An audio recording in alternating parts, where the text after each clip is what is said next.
So, hello, Lucas. Can you hear me? Yes, I can hear you. Perfect. Thank you. Okay, that was a great film. I saw it in Cannes. Well, the first question has to do with uh, Eden, of course, the young star, the protagonist of the movie. It's all very cinematic the way that she met him on a train. But please tell me, had you already written the script?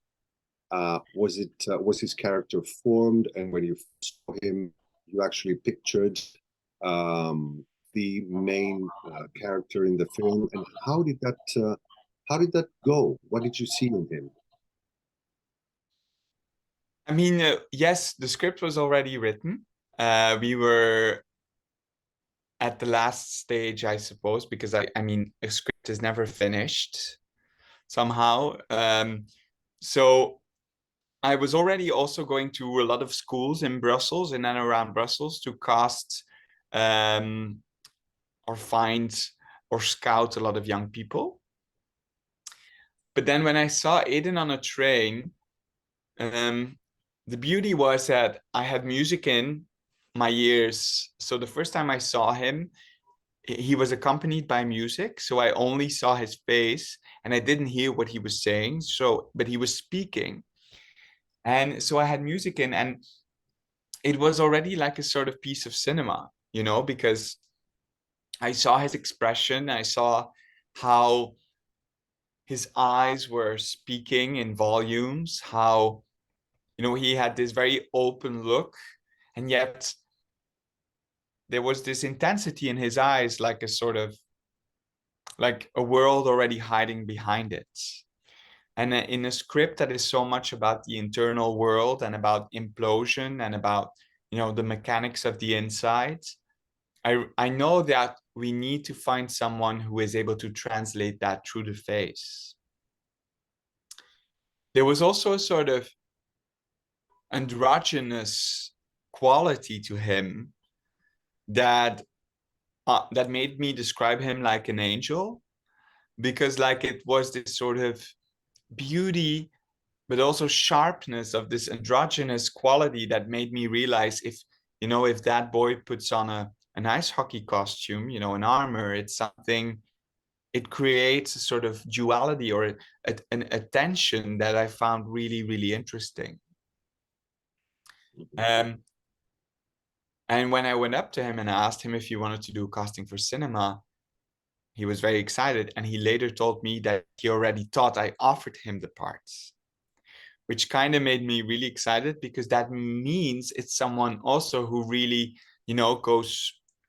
is incredibly ambitious, goes exactly for what he wants. So it's someone really special. And there's this sentence in an Edouard Louis book. I don't know if you know Edouard Louis, but it's a French writer, and he writes that he has this sentence in one of his books that says, "It's so unfair that I'm young and still feel like I have already lived 5 lives."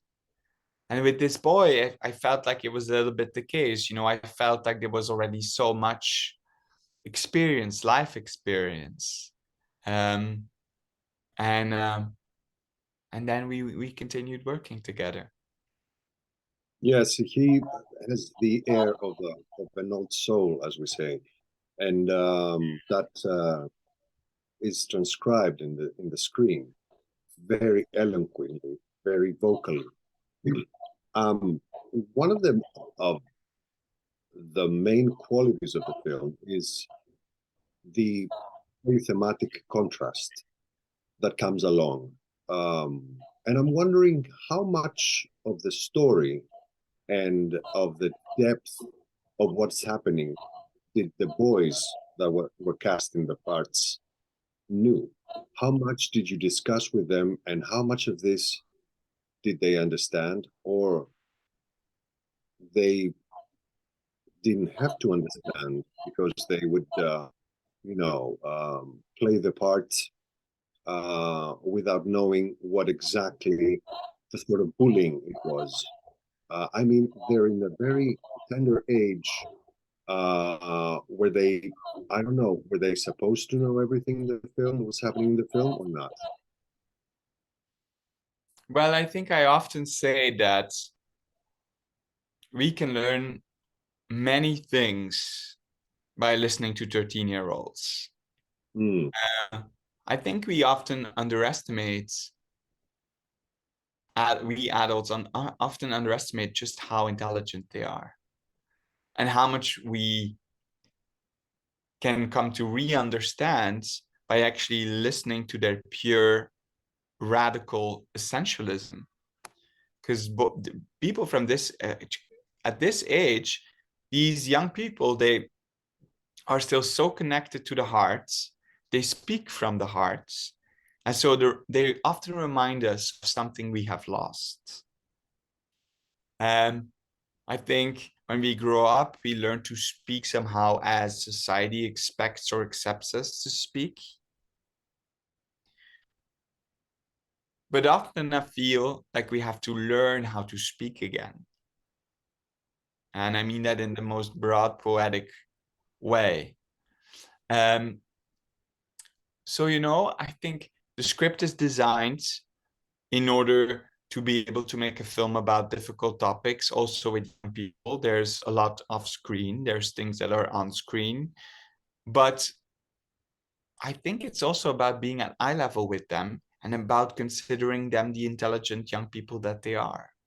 They read the script and we talked very openly about it. And they, they said some incredible things that I think eventually reshaped what the actual film is. I mean, not the framework, not the dramaturgy, not the mise en scène, but the nuances, yes. They know grief because they have lost. Friendship is at the core of their lives. They have felt guilt. They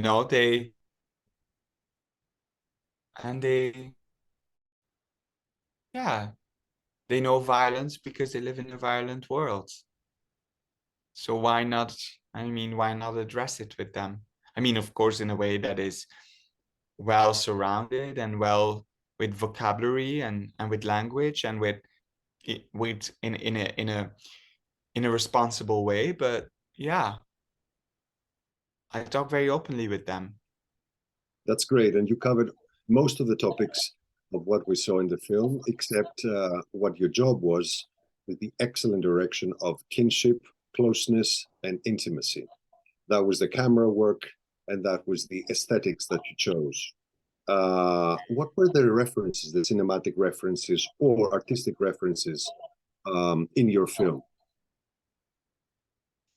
Well, so first I think of course, I went to look at all the other pieces in the history of cinema about that age, about that fragile age.